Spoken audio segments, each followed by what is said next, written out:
नमस्कार, मैं KM. Saini, lecturer department of mechanical production engineering, government Ramchandra Khetan polytechnic college Jaipur, आप सभी को स्वागत करता हूं। आज हम बात करेंगे मेटल फॉर्मिंग प्रोसेसेस में हॉट वर्किंग और कोल्ड वर्किंग में क्या अंतर होते हैं। चलिए देखते हैं। Differences between hot working and cold working. यहाँ बहुत सारे अंतर होते हैं हॉट वर्किंग और कोल्ड वर्किंग में, लेकिन कुछ पैरामीटर्स को हम ध्यान में रखते हुए उनके टेक्निकल डिफरेंसेस के बारे में बात करेंगे। तो सबसे पहला डिफरेंस है इनके डेफिनेशन का या वर्किंग टेम्परेचर का। जो वर्किंग टेम्परेचर रिक्रिस्टलाइजेशन टेम्परेचर से ऊपर रखा जाता है, अर्थात जिसमें मेटल का या मटेरियल का टेम्परेचर उसके रिक्रिस्टलाइजेशन टेम्परेचर से ऊपर के टेम्परेचर पे रखा जाता है, ऐसे प्रोसेस को हॉट वर्किंग प्रोसेस कहते हैं। और कोल्ड वर्किंग प्रोसेस में जो वर्किंग टेम्परेचर है वो रिक्रिस्टलाइजेशन टेम्परेचर से कम और रूम टेम्परेचर तक रखा जाता है। यानी कि कहने की बात यह है कि कोल्ड वर्किंग प्रोसेस में अपना जो वर्क पीस है उसका टेम्परेचर जो है रूम टेम्परेचर से लेके उस मटेरियल के रिक्रिस्टलाइजेशन टेम्परेचर तक हो सकता है। तो हम ये नहीं कह सकते कि कोल्ड वर्किंग प्रोसेस में वर्क पीस को गर्म नहीं करते, लेकिन उसको गर्म भी कर सकते हैं, लेकिन उसका जो टेम्परेचर है वो उस पदार्थ के रिक्रिस्टलाइजेशन टेम्परेचर से नीचे ही रखेंगे। तो इस प्रकार हम देखते हैं कि हॉट वर्किंग और कोल्ड वर्किंग प्रोसेस में एक थ्रेशोल्ड लिमिट है, वर्किंग टेम्परेचर की एक थ्रेशोल्ड लिमिट है, और वो थ्रेशोल्ड लिमिट है recrystallisation temperature of the material. आप भली भांति जानते हैं कि रिक्रिस्टलाइजेशन टेम्परेचर क्या होता है। ये अलग अलग मेटल के लिए अलग अलग होता है। दूसरा अंतर है मटेरियल हैंडलिंग का। जैसा कि नाम से ही प्रतीत होता है कि हॉट वर्किंग में मटेरियल जो है वो हॉट कंडीशन में होगा, रेड हॉट कंडीशन में होगा और प्लास्टिक स्टेज में होता है। तो उसमें मैनुअली मटेरियल हैंडलिंग नहीं की जा सकती, और उस कंडीशन में मटेरियल को हैंडल करने के लिए स्पेशल इक्विपमेंट्स की ज़रूरत होती है। इसलिए हॉट वर्किंग प्रोसेस में मटेरियल हैंडलिंग चैलेंजिंग टास्क होता है, इसलिए डिफ़िकल्ट होती है। और कोल्ड वर्किंग प्रोसेस में मटेरियल हैंडलिंग कंपैरेटिवली इजी होती है हॉट वर्किंग के प्रोसेस की तुलना में। इसी प्रकार हम देखते हैं कि तीसरा जो है एडिशनल मशीनरी रिक्वायर्ड होती है हॉट वर्किंग प्रोसेस में, क्योंकि हॉट वर्किंग प्रोसेस में जो बिलेट या मटेरियल है उसकी प्री हीटिंग रिक्रिस्टलाइजेशन टेम्परेचर से ऊपर रिक्वायर्ड होती है। तो वहाँ पे एडिशनल इक्विपमेंट और मशीनरी रिक्वायर्ड होती है मटेरियल को हीट अप करने के लिए और उसको हैंडल करने के लिए। और चूंकि पूरा प्रोसेस में मैनुअल इंटरप्शन कम से कम होता है, इसलिए सारे प्रोसेस को ऑटोमाइज करने के लिए भी हमें एडिशनल मशीनरी की रिक्वायरमेंट होती है। इसी प्रकार कोल्ड वर्किंग प्रोसेस में इस प्रकार की एडिशनल मशीनरी की रिक्वायरमेंट कम होती है, क्योंकि यहाँ इतने अधिक उच्च तापमान पे मटेरियल को हैंडल नहीं करना होता है। अगला जो अंतर है वो है फ्लोर स्पेस रिक्वायरमेंट का। क्योंकि हॉट वर्किंग में एडिशनल मशीनरी, एडिशनल इक्विपमेंट्स और ऑटोमेशन की ज़रूरत होती है, तो पूरा का पूरा प्रोसेस है जिसको मैनुअल इंटरप्शन से दूर रखा जाता है और पूरा लाइन प्रोसेस होता है। इसलिए इस प्रोसेस में मोर फ्लोर स्पेस रिक्वायर्ड होता है as compare to cold working process. Cold working process में comparatively less floor space required होता है as compare to hot working process. Next जो डिफरेंस है वो है पावर रिक्वायरमेंट का। पर टन ऑफ मटेरियल प्रोसेसिंग के लिए जो पावर रिक्वायरमेंट होती है वो हॉट वर्किंग प्रोसेस में कम होती है, क्योंकि यहाँ जैसे मटेरियल को हॉट कंडीशन में हॉट किया जाता है, रिक्रिस्टलाइजेशन टेम्परेचर से ऊपर हीटिंग की जाती है, तो मटेरियल की स्ट्रेंथ कम हो जाती है और उसकी प्लास्टिसिटी और डक्टिलिटी बढ़ जाती है, जिससे कि उसका डिफॉर्मेशन ईजीली किया जा सकता है। तो जो रोल फोर्सेस रिक्वायर्ड होते हैं या जो फोर्सेस रिक्वायर्ड होते हैं उस मटेरियल को डिफॉर्म करने के लिए वो कम होते हैं, तो पावर रिक्वायरमेंट भी कम हो जाती है। लेकिन कोल्ड कंडीशन में या कोल्ड प्रोसेस करने के लिए मटेरियल को पर टन जो पावर रिक्वायरमेंट होती है वो हॉट कंडीशन की तुलना में ज़्यादा होती है, क्योंकि यहाँ स्ट्रेंथ ज़्यादा होती है मटेरियल की और डक्टिलिटी कम होती है, तो उसका डिफॉर्मेशन करने के लिए ज़्यादा पावर की रिक्वायरमेंट होती है।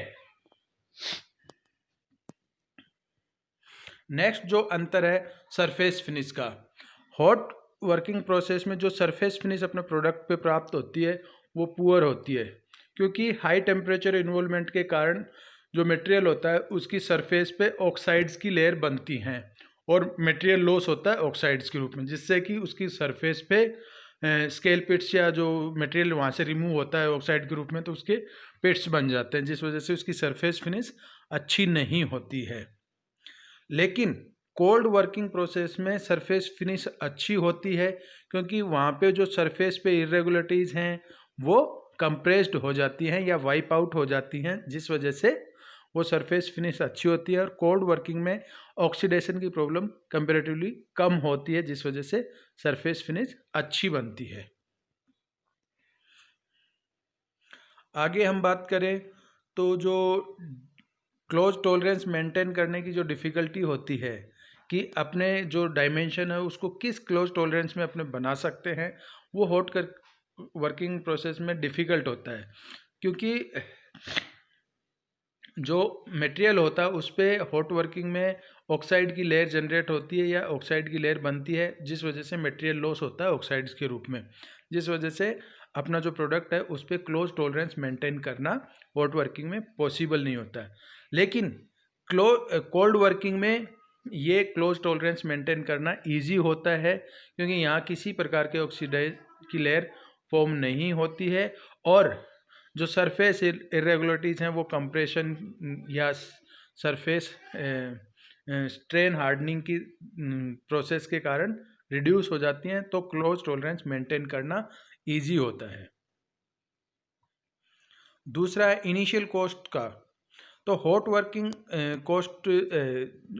प्रोसेस की जो इनिशियल कॉस्ट होती है वो हाई होती है, क्योंकि यहाँ हीटिंग और मटेरियल हैंडलिंग के लिए एडिशनल इक्विपमेंट और मशीनरी की रिक्वायरमेंट होती है, स्पेस ज़्यादा चाहिए होता है, फ्लोर स्पेस रिक्वायरमेंट ज़्यादा होती है। इस वजह से इस प्रोसेस की इनिशियल जो कॉस्ट है वो हाई होती है as compare to cold working process.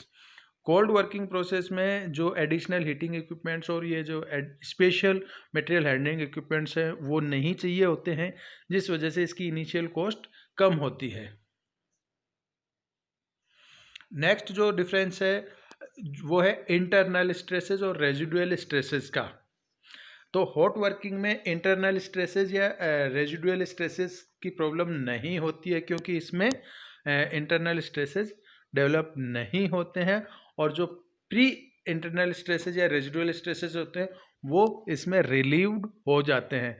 Recrystallisation temperature से ऊपर हीटिंग करते हैं तो उसका ग्रेन रिफाइनमेंट हो जाता है और रीग्रोथ होने की वजह से इंटरनल स्ट्रेसेस इसमें से रिलीव हो जाते हैं।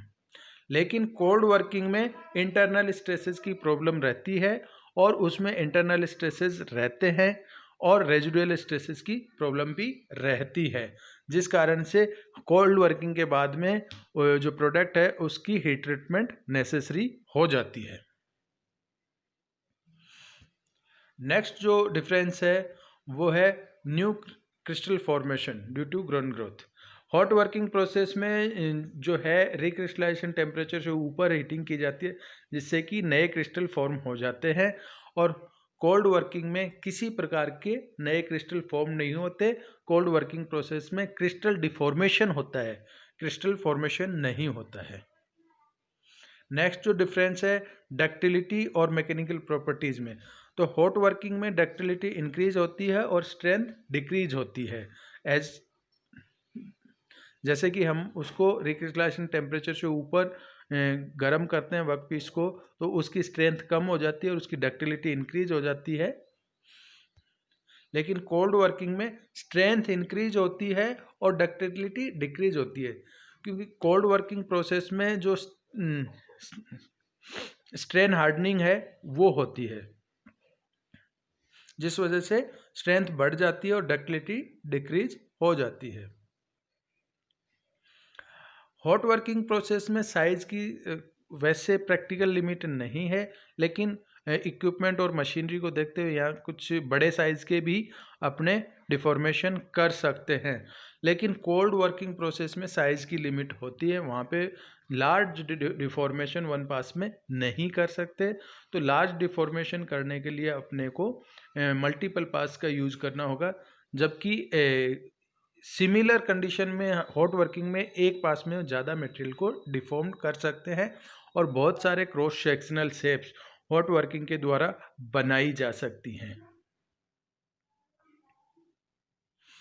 हॉट वर्किंग प्रोसेस में हाई प्रोडक्शन रेट होती है, क्योंकि जो डिफॉर्मेशन रेट है वो हाई होती है, इस वजह से इसकी प्रोडक्शन रेट भी हाई होती है।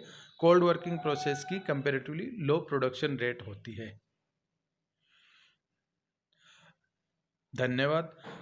अगले वीडियो में हम नए टॉपिक के साथ फिर मिलेंगे। धन्यवाद।